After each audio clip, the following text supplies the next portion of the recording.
தொலைக்காட்சி சேனலின் புதுவையின் இன்றைய நிகழ்வுகள். காவல்துறையின் நடவடிக்கைகள் தான் அரசின் மீதான மக்களின் நம்பிக்கையை அதிகரிக்கும் என புதுவை துணைநிலை ஆளுநர் கைலாஷ்நாதன் தெரிவித்துள்ளார். புதுச்சேரி காவல்துறை சார்பில் மக்கள் குறை தீர்க்கும் நிகழ்வை தொடரும் வகையிலான மக்கள் மன்றம் தொடக்கம், பள்ளிகளுக்கான புகார் பெட்டிகள் வழங்குதல், மக்கள் குறை தீர்ப்பதில் சிறப்பாக பணியாற்றிய காவல்துறை அதிகாரிகள், காவலர்கள் மற்றும் சிறந்த காவல் நிலையங்களுக்கான ISO சான்றுகள் வழங்கல், புதுவை காவல்துறைக்கான பாடல் வெளியீட்டு விழா இந்திரா காந்தி அரசு மருத்துவமனை வளாகத்தில் நடைபெற்றது. விழாவில் சிறப்பு விருந்தினர்களாக துணைநிலை ஆளுநர் கைலாஷ்நாதன், முதலமைச்சர் ரங்கசாமி ஆகியோர் கலந்து கொண்டு மக்கள் மன்றத்தை தொடங்கி வைத்து சான்றுகளை வழங்கி காவல்துறை பாடலை வெளியிட்டனர். தொடர்ந்து விழாவில் பேசிய கவர்னர் கைலாஷ்நாதன், காவல்துறையின் நடவடிக்கைகளே மக்களிடையே அரசு மீதான நம்பிக்கையை அதிகரிக்க செய்யும். தற்போது சமூகத்தில் குழந்தைகள் பாதுகாப்பு கேள்விக்குறியாகி வருவது சரியல்ல. ஆகவே பள்ளிகளில் குழந்தைகளுக்காக புகார் பெட்டிகள் வைக்கப்படுகிறது என்றார். இந்நிகழ்ச்சியில் சட்டமன்ற உறுப்பினர் KSP ரமேஷ், காவல்துறை தலைமை இயக்குநர் ஷாலினி சிங், காவல்துறை தலைவர் அசோக் குமார் சிங்லா, துணைத் தலைவர் சத்யசுந்தரம் உட்பட காவல்துறை அதிகாரிகள் பங்கேற்றனர். முன்னாள் முதலமைச்சர் நாராயணசாமி மணவெளி தொகுதியில் போட்டியிட தயாரா என சபாநாயகர் செல்வம் சவால் விடுத்துள்ளார். புதுச்சேரி சட்டப்பேரவையில் செய்தியாளர்களை சந்தித்த சபாநாயகர் செல்வம், மார்ச் 10ஆம் தேதி காலை 9:30 மணிக்கு துணைநிலை ஆளுநர் உரையுடன் சட்டப்பேரவை பட்ஜெட் கூட்டத்தொடர் தொடங்குகிறது என்றும், 12ஆம் தேதி அன்று 9:30 மணிக்கு 2025-26ஆம் ஆண்டிற்கான முழு பட்ஜெட்டை முதலமைச்சர் ரங்கசாமி தாக்கல் செய்கிறார் என தெரிவித்தார்.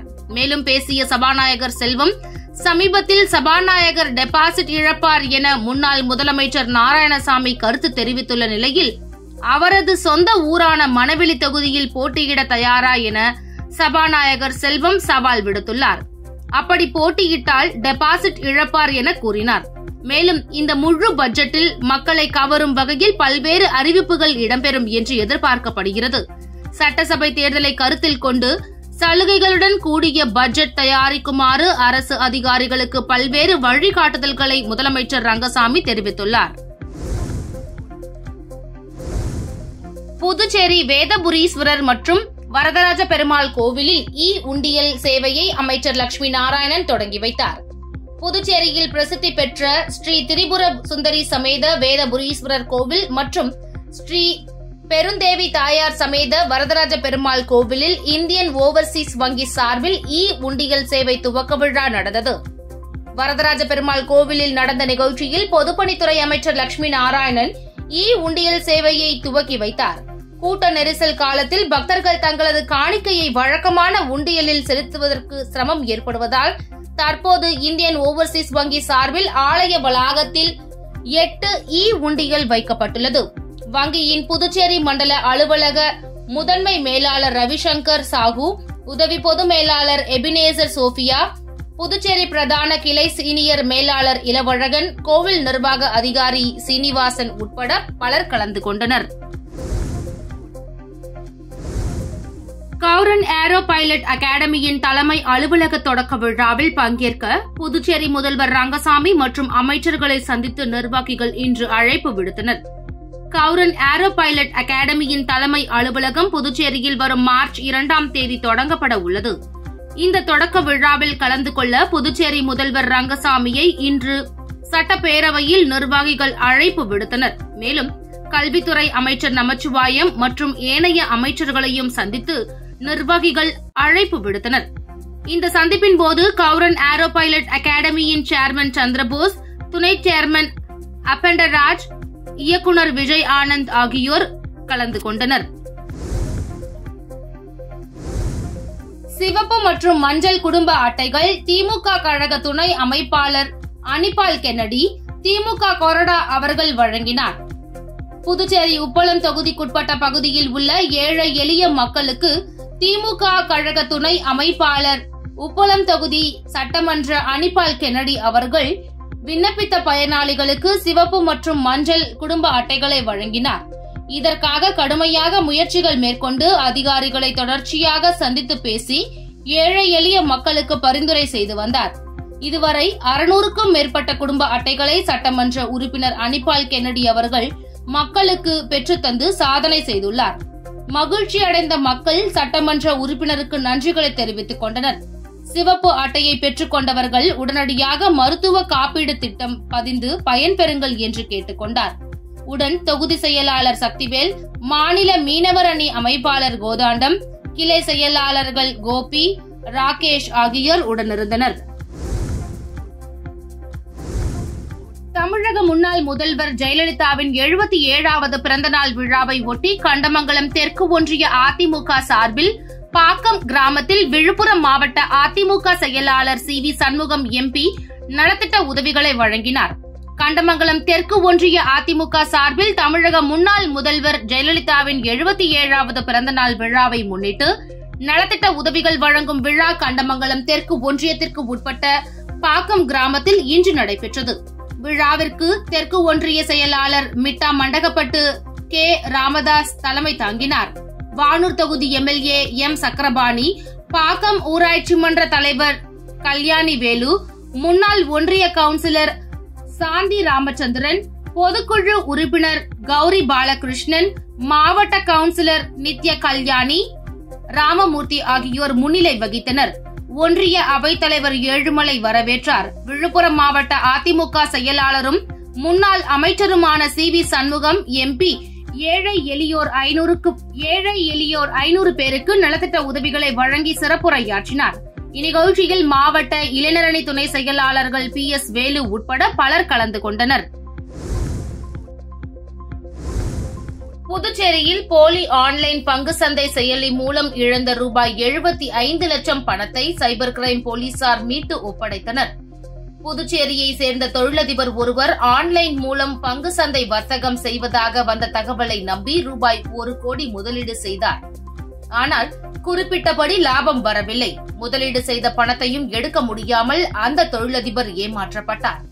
போலியான மொபைல் செயலி மூலம் ஏமாற்றப்பட்டதை அறிந்த அவர் சைபர் கிரைம் போலீசில் புகார் அளித்தார். போலீசார் வழக்கு பதிவு செய்து ஆன்லைனில் தொழிலதிபர் இழந்த ரூபாய் 75 லட்சம் பணத்தை மீட்டுக் கொடுத்தனர்.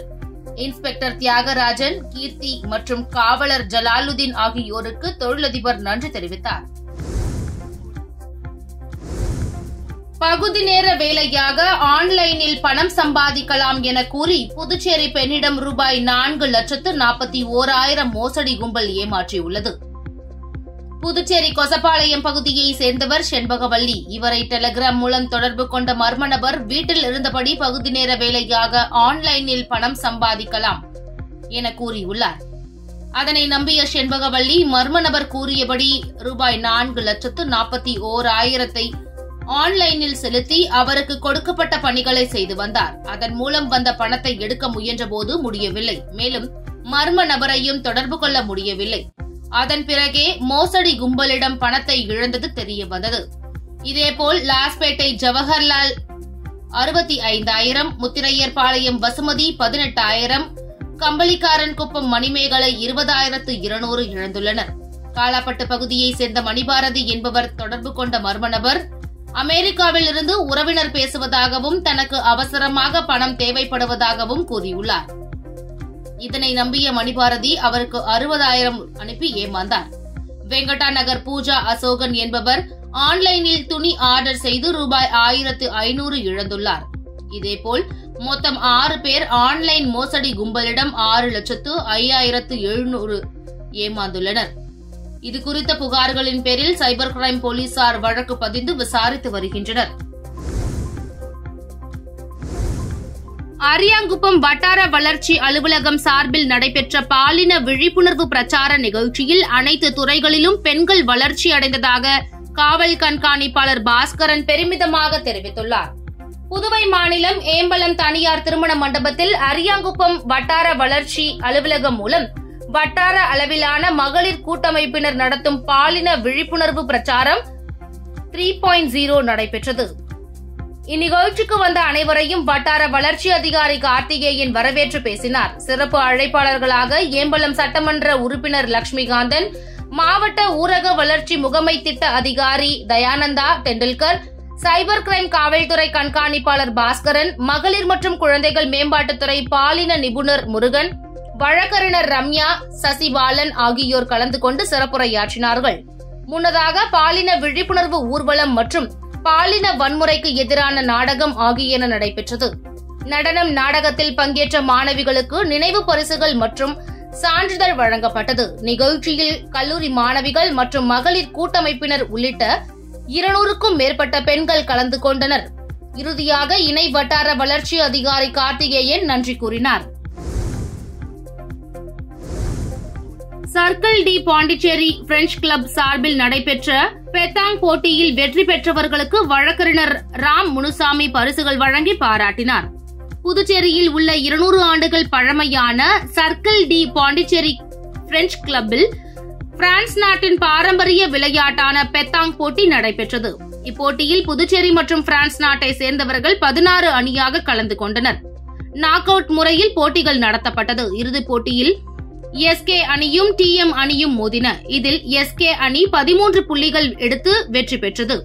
இதனைத் தொடர்ந்து பரிசளிப்பு விழா பிரெஞ்ச் சிட்டிசன் சோழன் தலைமையில் நடைபெற்றது. இவ்விழாவில் வெற்றி பெற்றவர்களுக்கு வழக்கறிஞர் ராம் முனுசாமி பரிசு மற்றும் கோப்பைகளை வழங்கி வாழ்த்தி பேசினார். இவ்விழாவில் சர்க்கிள் டி பாண்டிச்சேரி கிளப் தலைவர் சதானந்தன், செயலாளர் பிரகாஷ், பொருளாளர் கனகராஜ், துணைத் தலைவர் சிவக்குமார், துணை செயலாளர் சுந்தர், செயற்குழு உறுப்பினர் முத்துராஜ் உள்ளிட்ட ஏராளமானவர்கள் கலந்து கொண்டனர். போட்டிக்கான ஏற்பாடுகளை பெத்தாங் அணி கேப்டன் முரளி, துணை கேப்டன் செழியன் ஆகியோர் செய்திருந்தனர். விழாவில் இசை நிகழ்ச்சியும் நடைபெற்றது.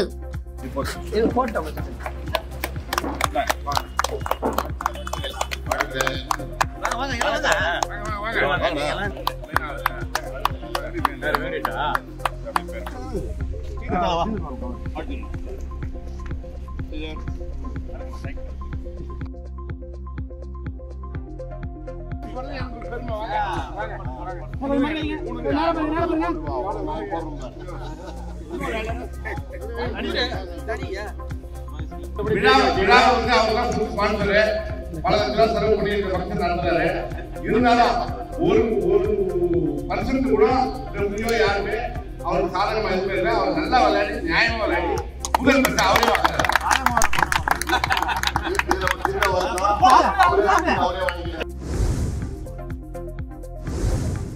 புதுச்சேரி சுகாதாரத்துறையில் பணியின் போது இறந்த வாரிசுதாரர்களுக்கு கருணை அடிப்படையில் பணி வழங்க கோரி 12வது நாளாக வாரிசுதாரர்கள் காத்திருப்பு போராட்டத்தில் ஈடுபட்டனர். புதுச்சேரி சுகாதாரத்துறையில் பணியின் போது இறந்த வாரிசுதாரர்களுக்கு கருணை அடிப்படையில் பணி வழங்க கோரி பல ஆண்டுகளாக கோரிக்கை வைத்து வருகின்றனர். தொடர்ந்து பணி நியமனம் வழங்க கோரி சுகாதாரத்துறை ஊழியர்களின் வாரிசுதாரர்கள் நலச்சங்கம் சார்பில் சுகாதாரத்துறை அலுவலகம் முன்பு காத்திருப்பு போராட்டம் நடத்தி வருகின்றனர். மேலும் 12வது நாளாக நடந்த போராட்டத்தில் சங்க ஒருங்கிணைப்பாளர்கள் ரமேஷ், டேவிட் ஆகியோர் தலைமையில் சங்கத்தினர் கோரிக்கை வலியுறுத்தி போராட்டத்தில் ஈடுபட்டனர். விவசாய தொழிலாளர்களுக்கு அரசு அறிவித்த வெள்ள நிவாரணம் ரூபாய் 1000 வழங்க வலியுறுத்தி வேளாண் துறை இயக்குநர் அலுவலகத்தை புதுச்சேரி விவசாய தொழிலாளர்கள் சங்கத்தின் சார்பில் முற்றுகையிட்டு போராட்டத்தில் ஈடுபட்டனர். கடந்த 3 மாதத்திற்கு முன்பு புதுச்சேரியில் கடும் மழை, புயல் காரணமாக அனைவரும் பாதிக்கப்பட்டார்கள். பாதிக்கப்பட்டவர்களுக்கு அரசு நிவாரணங்களை அறிவித்து வழங்கியுள்ளது. விவசாய தொழிலாளர்களுக்கு மழை நிவாரணம் 1000 ரூபாய் வழங்கப்படும் என அரசு அறிவித்திருந்தது. இதற்கான நிதி விவசாய தொழிலாளர் நல சங்கத்தில் ஒதுக்கீடு செய்துள்ளது. வேளாண் துறை அதிகாரிகள் அரசு அறிவித்துள்ள நிவாரணம் வழங்குவதற்கான வேலைகளை செய்யாமல் அலட்சியப்படுத்தி வருகிறார்கள். இதுபோல் விவசாய தொழிலாளர்களுக்கு மண்வெட்டி, பாண்டு, கடப்பாரை உள்ளிட்ட உபகரணங்கள் வழங்குவதற்கு அரசு நிதி ஒதுக்கீடு செய்துள்ளது. இதனை கொடுப்பதற்கும் வேளாண் துறை அதிகாரிகள் நடவடிக்கை எடுக்காமல் இருந்து வருகிறார்கள். விடுபட்ட விவசாய தொழிலாளர்களை நல வாரியத்தில் சேர்ப்பதற்கு நடவடிக்கை எடுக்க வேண்டும்.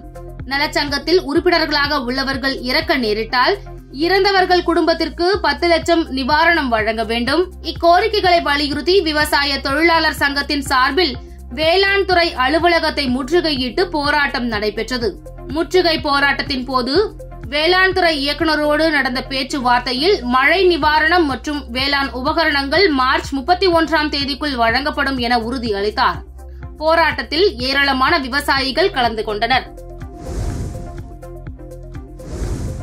சமூக நீதிக்கான இடஒதுக்கீட்டில் குழப்பங்களை ஏற்படுத்தி முஸ்லிம்களுக்கு வழங்கப்பட இருந்த 2% இடஒதுக்கீட்டில் திட்டமிட்ட துரோகம் இழைக்கும் அதிகாரிகளை கண்டித்து அகில இந்திய மஜ்லிஸ் கட்சி சார்பில் கண்டன ஆர்ப்பாட்டம் நடைபெற்றது.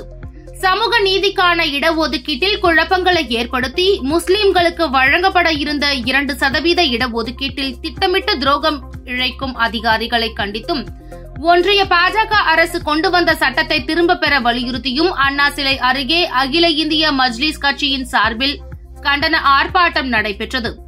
இந்த ஆர்ப்பாட்டத்தில் அகில இந்திய மஜ்லிஸ் கட்சி தலைவர் சம்சுதீன், மாவட்ட தலைவர் பலுலாக், காஜா கமல், இக்பால் பாபு, முகமது அலி, முகமது அப்துல் ரஹீம், அப்துல்லா, அஜீஸ், ஜாபர் அலி, முகமது ஜருல்லா ஷெரீப் மற்றும் விடுதலை சிறுத்தை கட்சியின் தமிழ்நாடு புதுச்சேரி மாநில துணை பொதுச் செயலாளர் பாவாணன், லோகு ஐயப்பன், ஷாஜகான், சுகுமாரன், அழகர், கலைப்பிரியன், தீனா, சகாயராஜ் மற்றும் சமூக அமைப்பினர்கள் கலந்து கொண்டு கண்டன கோஷங்களை எழுப்பினர்.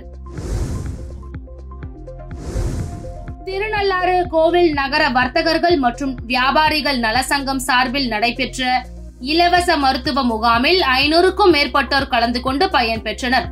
காரைக்கால் மாவட்டம் திருநள்ளாறு கோவில் நகர வர்த்தகர்கள் மற்றும் வியாபாரிகள் நலசங்கம் சார்பில் திருநள்ளாறு பகுதியில் உள்ள தனியார் மண்டபத்தில் வயிறு மற்றும் குடல் சம்பந்தப்பட்ட நோய்களுக்கான சிறப்பு மருத்துவ முகாம் நடைபெற்றது. இதில் வயிறு மற்றும் குடல் சார்ந்த நோய்களுக்கான சிறப்பு மருத்துவ வல்லுநர்கள் கலந்து கொண்டு ஆலோசனைகளை வழங்கினர். இந்நிகழ்ச்சியில் தொகுதியின் சட்டமன்ற உறுப்பினர் PR சிவா சிறப்பு அழைப்பாளராக கலந்து கொண்டு மருத்துவ முகாமினை துவக்கி வைத்தார். இந்த மருத்துவ முகாமில் திருநள்ளாறு, காரைக்கால் உள்ளிட்ட பல்வேறு பகுதிகளை சேர்ந்த ஏராளமானோர் கலந்து கொண்டு மருத்துவ சிகிச்சைகள் மற்றும் ஆலோசனைகளை பெற்றனர். இந்த மருத்துவ முகாமில் 2800 மதிப்பிலான பரிசோதனைகள் இலவசமாக செய்யப்பட்டது. இதில் காரைக்கால் சேம்பர் ஆஃப் காமர்ஸ் தலைவர் அறிவழகன், செயலாளர் துரைராஜ், திருநள்ளாறு கோவில் நகர வர்த்தகர்கள் மற்றும் வியாபாரிகள் நலசங்கத்தின் தலைவர் லெனின், செயலாளர் செந்தில்குமார் உள்ளிட்ட சங்கத்தின் நிர்வாகிகள் மற்றும் உறுப்பினர்கள் கலந்து கொண்டனர். சீனாவில் AI தொழில்நுட்பத்தால் இயங்கும் ரோபோ மக்களை தாக்க முயன்ற அதிர்ச்சி வீடியோ. சீனாவில் மக்கள் கூடியிருந்த நிகழ்வு ஒன்றில் செயற்கை நுண்ணறிவால் கட்டுப்படுத்தப்படும் ரோபோ தாக்குதல் நடத்த முயன்ற சம்பவம் நிகழ்ந்துள்ளது. இணையத்தில் பரவலாக பகிரப்பட்ட வீடியோ ஒன்றில் நிகழ்ச்சியில் மனித உருவ ரோபோ அங்கு கூடியிருந்தவர்களில் சிலரை நோக்கி முன்னேறி தாக்க முயற்சிக்கிறது. மென்பொருள் கோளாறால் ரோபோ அவர்களை நோக்கி முன்னேறி சென்று அவர்களில் சிலரை தாக்க முயற்சிப்பதை வீடியோ காட்டுகிறது. இதில் யாருக்கும் காயம் ஏற்பட்டதாக எந்த தகவலும் இல்லை. மேற்கு வங்கத்தில் நிலநடுக்கம் ரிக்டரில் 5.1 பதிவானதால் மக்கள் அச்சம். வங்காள விரிகுடாவில் இன்று காலை நிலநடுக்கம் ஏற்பட்டது. இந்த நிலநடுக்கம் ரிக்டரில் 5.1 பதிவாகியிருக்கிறது. நிலநடுக்கம் கொல்கத்தா மற்றும் மேற்கு வங்க மாநிலத்தின் பல பகுதிகளில் உணரப்பட்டது. இன்று காலை 6:10 மணிக்கு நிலநடுக்கம் ஏற்பட்டதாக தேசிய நிலநடுக்கவியல் மையம் தெரிவித்துள்ளது. இதன் காரணமாக மக்கள் பீதியடைந்தனர். எனினும் இதன் காரணமாக சேதம் அல்லது உயிரிழப்புகள் பற்றி எந்த தகவலும் இதுவரை வெளியாகவில்லை. நிலநடுக்கம் பற்றி பலர் சமூக வலைதளங்களில் பதிவிட்டுள்ளனர். அதில் ஒருவர் அதிகாலையில் கொல்கத்தாவில் நிலநடுக்கம் ஏற்பட்டது, விழித்திருந்ததால் உணர்ந்தேன் என பதிவிட்டுள்ளார்.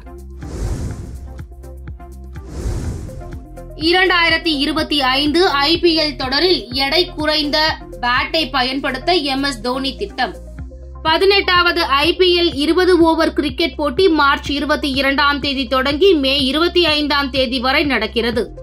5 முறை சாம்பியனான சென்னை சூப்பர் கிங்ஸ் அணி தொடக்க ஆட்டத்தில் மும்பையை சந்திக்கிறது. மார்ச் 23ஆம் தேதி சேப்பாக்கம் மைதானத்தில் இந்த ஆட்டம் நடக்கிறது. இந்த IPL சீசனில் 43 வயதான MS தோனி எடை குறைந்த பேட்டை பயன்படுத்த திட்டமிட்டுள்ளதாக தகவல்கள் வெளியாகியுள்ளது. தனது மட்டையின் எடையை சுமார் 10 முதல் 20 கிராம் வரை அவர் குறைப்பார் என்று எதிர்பார்க்கப்படுகிறது. அவருக்கு சமீபத்தில் 1230 கிராம் எடையுள்ள 4 பேட்கள் டெலிவரி செய்யப்பட்டது. கடந்த IPL சீசன் வரை MS தோனி 1250 முதல் 1300 கிராம் வரை எடையுள்ள பேட்டை பயன்படுத்தி வந்தார். இந்திய அணியின் வெற்றிகரமான கேப்டன் தோனி ஆவார். இரண்டாவது உலகக்கோப்பை மற்றும் ICC சாம்பியன்ஷிப் டிராபியை வென்று கொடுத்தார். IPL-இல் அவர் தலைமையில் CSK 5 கோப்பையை வென்றது குறிப்பிடத்தக்கது. இத்துடன் சக்தி சேனலின் புதுவையின் இன்றைய நிகழ்வுகள் முடிவடைகின்றன. வணக்கம். உங்கள் சக்தி சேனலின் புதுவையின் அன்றாட நிகழ்வுகளை உடனுக்குடன் தெரிந்து கொள்ள சக்தி சேனல் புதுச்சேரி யூடியூப் சேனலை சப்ஸ்கிரைப் செய்து கொள்ளுங்கள். மறக்காமல் பெல் பட்டனையும் கிளிக் பண்ணுங்க, ஷேர் பண்ணுங்க, லைக் பண்ணுங்க. உங்கள் சக்தி சேனல்.